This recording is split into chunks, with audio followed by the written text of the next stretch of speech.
ಗೃಹಲಕ್ಷ್ಮಿ 16ನೇ ಕಂತಿನ ಹಣ ಬರುತ್ತಾ ಬರೋದಿಲ್ವಾ? ಗೃಹಲಕ್ಷ್ಮಿ ಏನಾದರೂ ಕ್ಯಾನ್ಸಲ್ ಆಗುತ್ತಾ? ಇನ್ಮುಂದೆ ಹಣ ಬರೋದಿಲ್ವಾ? ಈ ರೀತಿಯಾಗಿ ಹಲವಾರು ಪ್ರಶ್ನೆ ನಿಮ್ಮ ತಲೆಯಲ್ಲಿ ಓಡ್ತಾ ಇದೆಯಾ? ಅದ್ರ ಬಗ್ಗೆ ಕಂಪ್ಲೀಟ್ ಇನ್ಫಾರ್ಮೇಷನ್ ನಾನು ನಿಮಗೆ ತಿಳಿಸ್ಕೊಡ್ತೀನಿ. ಇತ್ತೀಚೆಗೆ ನಿಮಗೆಲ್ರಿಗೂ ಗೊತ್ತಿರೋ ರೀತಿಯಾಗಿ ನಮ್ಮ ಮಹಿಳಾ ಮತ್ತು ಮಕ್ಕಳ ಅಭಿವೃದ್ಧಿ ಕಲ್ಯಾಣ ಇಲಾಖೆಯ ಸಚಿವೆಯಾದಂತಹ ಲಕ್ಷ್ಮೀ ಹೆಬ್ಬಾಳ್ಕರ್ ಮೇಡಮ್ ಅವರಿಗೆ ಒಂದು ಅವಮಾನ ಆಯಿತು. ಅದು ನಮ್ಮ ಸುವರ್ಣಸೌಧದಲ್ಲಿ ಒಂದು ಅಧಿವೇಶನದ ವೇಳೆಯಲ್ಲಿ ಅವರಿಗೆ ಒಂದು ಭಾರಿ ಅವಮಾನ ಆಯಿತು ಅಂತಲೇ ಹೇಳಬಹುದು. ಇದು ದೊಡ್ಡ ಮಟ್ಟದ ಚರ್ಚೆಗೆ ಕೂಡ ಕಾರಣ ಆಗಿದೆ. ಪ್ರತಿದಿನ ನ್ಯೂಸ್ಗಳಲ್ಲಿ ಇದ್ರ ಬಗ್ಗೆ ಒಂದಷ್ಟು ಅಪ್ಡೇಟ್ಗಳು ಬರ್ತಾನೆ ಇದೆ. ಯಾವ ಸ್ಟೇಜಲ್ಲಿ ಕೇಸ್ ನಡೀತಾ ಇದೆ, ಏನಾಗ್ತಾ ಇದೆ ಅಂತ. ಈ ನಡುವೆ 16ನೇ ಕಂತಿನ ಹಣ ಬಿಡುಗಡೆಗೆ ಸರ್ಕಾರ ಡಿಲೇ ಮಾಡ್ತಾ ಇದೆ. ಇಲ್ಲಿವರೆಗೂ ಕೂಡ ಹಣ ಬಿಡುಗಡೆ ಆಗಿಲ್ಲ. ಹಾಗಿದ್ರೆ ಈ ರೀತಿಯ ಒಂದು ಅವಮಾನ ಆಗಿರೋದಕ್ಕೆ ಗೃಹಲಕ್ಷ್ಮಿ ಏನಾದರೂ ಕ್ಯಾನ್ಸಲ್ ಆಗುತ್ತಾ? ಗೃಹಲಕ್ಷ್ಮಿ ಹಣ ಇನ್ನು ಮುಂದೆ 2,000 ರೂಪಾಯಿ ಪ್ರತಿ ತಿಂಗಳು ಹಾಕೋದಿಲ್ವಾ? 16ನೇ ಕಂತಿನ ಹಣ ಯಾಕೆ ಇಷ್ಟು ಲೇಟ್ ಮಾಡ್ತಿದ್ದಾರೆ? ಅದಕ್ಕೂ ಏನಾದರೂ ಸಂಬಂಧ ಇದೆಯಾ? ಹೊಸ ವರ್ಷಕ್ಕೆ ಗೃಹಲಕ್ಷ್ಮಿ ಹಣ ಹಾಕ್ತಾರಾ ಇಲ್ವಾ ಅನ್ನೋ ಕಂಪ್ಲೀಟ್ ಇನ್ಫಾರ್ಮೇಷನ್ನ ನಾನು ಈ ವಿಡಿಯೋದಲ್ಲಿ ನಿಮಗೆ ತಿಳಿಸ್ಕೊಡ್ತೀನಿ. ನೀವೇನಾದರೂ ಮೊದಲನೇ ಬಾರಿ ನನ್ನ ಚಾನಲ್ ನೋಡ್ತಾ ಇದ್ದೆ, ಇಲ್ಲಿವರೆಗೂ ಸಬ್ಸ್ಕ್ರೈಬ್ ಮಾಡ್ಕೊಂಡಿಲ್ಲ ಅಂದರೆ ದಯವಿಟ್ಟು ಸಬ್ಸ್ಕ್ರೈಬ್ ಮಾಡ್ಕೊಳ್ಳಿ. ಹಾಗೆ ಪಕ್ಕದಲ್ಲೇ ಕಾಣುವಂತಹ ಬೆಲ್ ಐಕನ್ ಮೇಲೆ ಕೂಡ ಕ್ಲಿಕ್ ಮಾಡ್ಕೊಳ್ಳಿ. ನೆಕ್ಸ್ಟ್ ನಾನು ಏನೇ ವಿಡಿಯೋ ಹಾಕಿದ್ರೂ ನಿಮಗೆ ಮೊದಲಿಗೆ ನೋಟಿಫಿಕೇಶನ್ ಬರುತ್ತೆ. ಹಾಗೆ ಮಿಸ್ ಮಾಡದೆ ವಿಡಿಯೋಗೆ ಒಂದು ಲೈಕ್ ಮಾಡಿ. ನೀವು ಕೊಡೋ ಲೈಕು ನೆಕ್ಸ್ಟ್ ನಮಗೆ ಮತ್ತೊಂದು ವಿಡಿಯೋ ಮಾಡೋದಕ್ಕೆ ಮೋಟಿವೇಶನ್ ಆಗಿ ಸಿಗುತ್ತೆ. ಸೊ ಪ್ಲೀಸ್ ಎಲ್ಲರೂ ಕೂಡ ವಿಡಿಯೋಗೆ ಲೈಕ್ ಮಾಡಿ.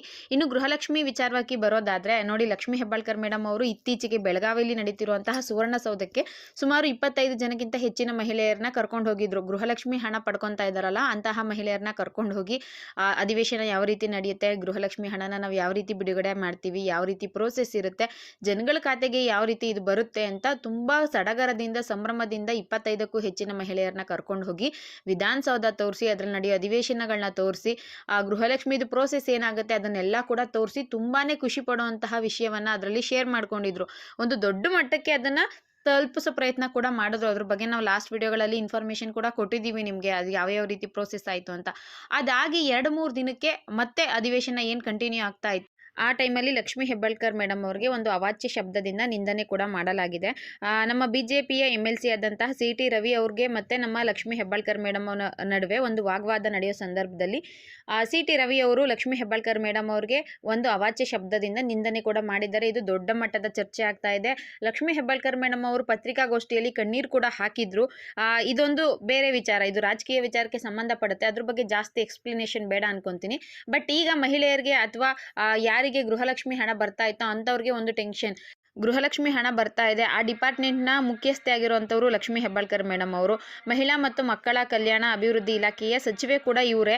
ಗೃಹಲಕ್ಷ್ಮಿ ಹಣ ಬರೋದಕ್ಕೆ ಮೇನ್ ರೀಸನ್ ಇವರು ಹೋರಾಟದಿಂದ ಅಥವಾ ಇವರು ಅದನ್ನು ಏನೇ ಪ್ರಾಬ್ಲಮ್ ಬಂದು ಸಾಲ್ವ್ ಮಾಡಿಕೊಂಡು ಪ್ರತಿ ತಿಂಗಳು ನಮಗೆ 2,000 ರೂಪಾಯಿ ಹಣ ಹಾಕ್ತಿದ್ದಾರೆ. ಇವರು ಈಗ ಕಣ್ಣೀರು ಹಾಕ್ತಿದ್ದಾರೆ ಮತ್ತು ಇವ್ರಿಗೆ ಅವಮಾನ ಆಗಿದೆ. ಇದರಿಂದ ಏನಾದರೂ ಗೃಹಲಕ್ಷ್ಮಿಗೆ ಪ್ರಾಬ್ಲಮ್ ಆಗುತ್ತಾ, ಗೃಹಲಕ್ಷ್ಮಿ ಏನಾದರೂ ಸ್ಟಾಪ್ ಆಗುತ್ತಾ, ಇನ್ನು ಮುಂದೆ ಹಣ ಬರೋದಿಲ್ವಾ ಅಂತ ಗೃಹಲಕ್ಷ್ಮಿ ಮಹಿಳೆಯರಿಗೆ ಬಹಳ ಟೆನ್ಷನ್ ಕೂಡ ಸ್ಟಾರ್ಟ್ ಆಗಿರುತ್ತೆ. ಸೊ ಇದ್ರ ಬಗ್ಗೆ ಹೇಳೋದಾದರೆ ನೋಡಿ, ಗೃಹಲಕ್ಷ್ಮಿ ಯೋಜನೆಗೆ ಮುಖ್ಯಸ್ಥೆ ಆಗಿರಬಹುದು ಅಥವಾ ಡಿಪಾರ್ಟ್ಮೆಂಟ್ನ ಸಚಿವೆ ಲಕ್ಷ್ಮೀ ಹೆಬ್ಬಾಳ್ಕರ್ ಮೇಡಮ್ ಅವರೇ ಆಗಿದ್ರು ಕೂಡ ಅವರಿಗೆ ಈಗ ನಿಂದನೆ ಅಂತ ಏನೋ ಆಗಿದೆ ಅಲ್ವಾ, ಅವ್ರಿಗೆ ಅವಮಾನ ಆಗಿದೆ ಅಲ್ವಾ, ಅದು ಅವರ ಪರ್ಸ್ನಲ್ಗೆ ಸೇರಿಕೊಳ್ಳುತ್ತೆ. ಅದಕ್ಕೂ ಮತ್ತು ಗೃಹಲಕ್ಷ್ಮಿ ಯೋಜನೆಗೂ ಯಾವುದೇ ರೀತಿ ಸಂಬಂಧ ಇರೋದಿಲ್ಲ. ಅಲ್ಲಿ ಅವಮಾನ ಆಗಿದೆ ಅಥವಾ ಅಲ್ಲಿ ಅವರಿಗೆ ಅವಾಚ್ಯ ಶಬ್ದದಿಂದ ಅವರು ಬೈದಿದ್ದಾರೆ ಅಂದಿದ ತಕ್ಷಣ ಗೃಹಲಕ್ಷ್ಮಿ ಯಾವುದೇ ಕಾರಣಕ್ಕೂ ಸ್ಟಾಪ್ ಆಗೋದಿಲ್ಲ. ಇಷ್ಟು ದಿನ ಯಾವ ರೀತಿಯಾಗಿ ಗೃಹಲಕ್ಷ್ಮಿ ಹಣ ಬಂದಿರ್ತೋ ಅದೇ ರೀತಿಯಾಗಿ ಇನ್ನು ಮುಂದೆ ಕೂಡ ನಿಮಗೆ ಕಂಟಿನ್ಯೂ ಆಗುತ್ತೆ. ಅದರಲ್ಲಿ ಯಾವುದೇ ರೀತಿಯ ಡೌಟ್ ಇಲ್ಲ. ನೋಡಿ, ಪರ್ಸ್ನಲ್ಲೇ ಬೇರೆ ಮತ್ತು ಸರ್ಕಾರದಲ್ಲಿ ನಾವು ಕೆಲಸ ಮಾಡ್ತಾ ಇದ್ದೀವಿ, ಇಲಾಖೆಯ ಮುಖ್ಯಸ್ಥೆ ಆಗಿದ್ದೀವಿ ಅಂದರೆ ಅದೇ ಬೇರೆ. ಪರ್ಸ್ನಲ್ಲು ಮತ್ತು ಪ್ರೊಫೆಷನ್ಗೂ ತುಂಬಾ ಡಿಫ್ರೆನ್ಸ್ ಇದೆ. ಅದಕ್ಕೂ ಯಾವುದೇ ರೀತಿ ಸಂಬಂಧ ಇಲ್ಲ. ಗೃಹಲಕ್ಷ್ಮಿ ಹಣ ನಿಮಗೂ ಕೂಡ ಇನ್ನು ಮುಂದೆ ಇಷ್ಟು ದಿನ ಹೇಗೆ ಬರ್ತಿತ್ತೋ ಇನ್ನು ಮುಂದೆ ಕೂಡ ಹಾಗೆ ಬರುತ್ತೆ. 16ನೇ ಕಂತಿನ ಹಣ ಸ್ವಲ್ಪ ತಡ ಆಗ್ತಿದೆ, ಆದರೂ ಕೂಡ ಬರುತ್ತೆ. ಹೊಸ ವರ್ಷಕ್ಕೆ ಗೃಹಲಕ್ಷ್ಮಿ ಹಣ ಬರುತ್ತಾ ಅಂತ ಕೇಳೋದಾದರೆ ನೋಡಿ, ಹೊಸ ವರ್ಷಕ್ಕೆ ಬರಬಹುದು, ಮೊದಲನೇ ವಾರದಲ್ಲಿ ಹಣ ಬಿಡುಗಡೆ ಆಗಬಹುದು ಅಂತ ನಿರೀಕ್ಷೆ ಇಟ್ಕೊಂಡಿದ್ದಾರೆ. ಯಾಕಂದರೆ ನಮ್ಮ ಕಾಂಗ್ರೆಸ್ ಸರ್ಕಾರದವರು ಏನಾದರೂ ವಿಶೇಷವಾದ ದಿನಗಳಿದ್ದಾಗ ಅಂತ ಹಬ್ಬ ಹರಿದಿನಗಳಲ್ಲೇ ಗೃಹಲಕ್ಷ್ಮಿ ಹಣ ಹಾಕಿರೋದು ಹೆಚ್ಚು. ಹಾಗಾಗಿ ಹೊಸ ವರ್ಷಕ್ಕೆ ಗೃಹಲಕ್ಷ್ಮಿ ಹಣ ಹಾಕಿದ್ರೆ ಹಾಕಬಹುದು ಅನ್ನೋ ನಿರೀಕ್ಷೆ ಕೂಡ ಮಾಡಲಾಗಿದೆ. ನೋಡೋಣ, ಗೃಹಲಕ್ಷ್ಮಿ ಹಣ ಏನಾದರೂ ಬಂತು ಅಂದರೆ ವಿತ್ ಪ್ರೂಫ್ ನಾನು ನಿಮಗೆ ಇನ್ಫಾರ್ಮೇಷನ್ನ ತಿಳಿಸ್ಕೊಡ್ತೀನಿ. ಹಾಗೆ ಇದು ಒಂದು ಕ್ಲಾರಿಫಿಕೇಶನ್ ಕೊಡಬೇಕಿತ್ತು. ಲಕ್ಷ್ಮೀ ಹೆಬ್ಬಾಳ್ಕರ್ ಮೇಡಮ್ ಅವ್ರ ಕೇಸ್ದು ಇಷ್ಟು ದೊಡ್ಡ ಮಟ್ಟದ ಚರ್ಚೆ ಆಗ್ತಿರೋದ್ರಿಂದ ಗೃಹಲಕ್ಷ್ಮಿ ಹಣ ಏನಾದರೂ ಕ್ಯಾನ್ಸಲ್ ಆಗುತ್ತಾ, ಇನ್ನು ಮುಂದೆ ಬರೋದಿಲ್ವಾ? ಈ ಡೌಟ್ ಯಾಕೆ ಬರುತ್ತೆ ಅಂದರೆ ಇಲಾಖೆಯ ಮುಖ್ಯಸ್ಥನೇ ಇವರಿಂದನೇ ಗೃಹಲಕ್ಷ್ಮಿ ನಡೀತಾ ಇರೋದು. ಇವರು ಅದನ್ನು ಕರೆಕ್ಟಾಗಿ ಪ್ರೋಸೆಸ್ ಮಾಡ್ತಾ ಇದ್ದಾರೆ. ಸೊ ಇವರು ಈ ರೀತಿಯಾಗಿ ಬೇಜಾರು ಮಾಡ್ಕೊಂಡಿದ್ದಾರೆ ಅಂದರೆ ಗೃಹಲಕ್ಷ್ಮಿ ಏನಾದರೂ ಸ್ಟಾಪ್ ಆಗುತ್ತಾ ಅನ್ನೋದು ಮಹಿಳೆಯರ ಮನಸ್ಸಲ್ಲಿ ಇರುತ್ತೆ. ಸೊ ಅದಕ್ಕೆ ನಾನು ಕ್ಲಾರಿಫಿಕೇಶನ್ ಕೊಟ್ಟಿರೋದು. ಈ ವಿಡಿಯೋ ಇಷ್ಟ ಆಗಿದೆ ದಯವಿಟ್ಟು ವಿಡಿಯೋಗೆ ಒಂದು ಲೈಕ್ ಮಾಡಿ ಪ್ಲೀಸ್. ನೀವು ಕೊಡೋ ಲೈಕ್ ನೆಕ್ಸ್ಟ್ ನಮ್ಗೆ ಯಾವುದೇ ರೀತಿಯ ವಿಡಿಯೋ ಮಾಡಲಿಕ್ಕೆ ನಿಜವಾಗ್ಲೂ ಮೋಟಿವೇಶನ್ ಸಿಗುತ್ತೆ. ಹಾಗಾಗಿ ವಿಡಿಯೋಗೆ ಲೈಕ್ ಮಾಡಿ. ವಿಡಿಯೋ ಇಷ್ಟ ಆಗಿದ್ರೆ ನನ್ನ ಚಾನಲ್ಗೆ ಸಬ್ಸ್ಕ್ರೈಬ್ ಮಾಡ್ಕೊಳ್ಳಿ. ಹಾಗೆ ನಿಮ್ಮ ಫ್ರೆಂಡ್ಸ್ಗೂ ಕೂಡ ಶೇರ್ ಮಾಡಿ. ಇದೇ ರೀತಿಯ ಯೂಸ್ಫುಲ್ ಇನ್ಫಾರ್ಮೇಷನ್ಗಳನ್ನ ನಾನು ನಿಮಗೆ ತಿಳಿಸ್ತಾ ಇರ್ತೀನಿ. ಇಲ್ಲಿವರೆಗೂ ಎಲ್ರಿಗೂ ವಿಡಿಯೋ ನೋಡಿದ್ದಕ್ಕೆ ಧನ್ಯವಾದಗಳು. ಮಿಸ್ ಮಾಡದೆ ವಿಡಿಯೋಗೆ ಒಂದು ಲೈಕ್ ಮಾಡಿ. Thank you for watching friends.